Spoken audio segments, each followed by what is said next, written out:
just tried to meet as many people as I can, and I'm just quite honest with them. When you're starting out, don't start saying you've got so much experience and you think you're a director. Just try and be honest and say, I've got an enthusiasm and I want to work really hard and I want to put the time in and I want to learn. And I think people generally respect that rather than lying and talking yourself into a load of loopholes instead.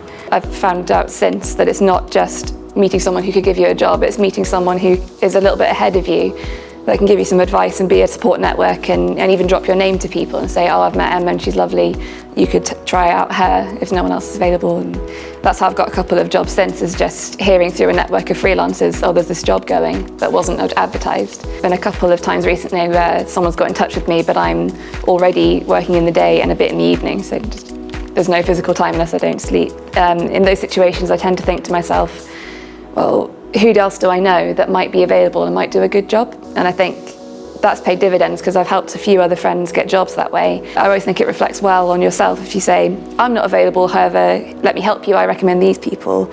And then that person isn't left with no other options, and helps you feel a bit better as well about having to turn down some money. So. It's an industry that's very much kind of socially driven, driven to gossip by a large extent.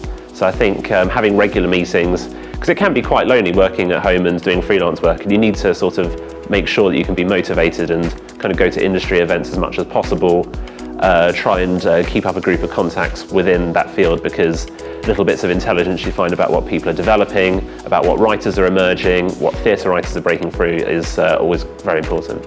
Like British Muslim TV happened through Facebook. Well, the head of production, when they first began, posted on Facebook that they were looking for camera operators. And I was like, hello. And then they're like, come on board. And that was that. I've found most of my work through groups. But one thing that I can't stress enough about being a freelancer is remembering where you came from and not abusing the small people who helped you get there.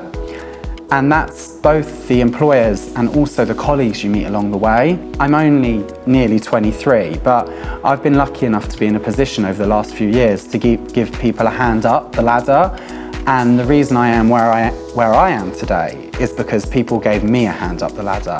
And that's what it's all about, really. Networking for me has been absolutely key. I take my business cards, I go up to producers and talk to people, really. I think the more people you know, the easier it is. It really isn't what you know, it's who you know. In TV, I know people always say that, but it's so true in this industry, and in most industries, it's really who you know. And I feel like for me, that has been crucial, just getting myself out there and talking to people. The more you talk to people, you just never know where that conversation might lead.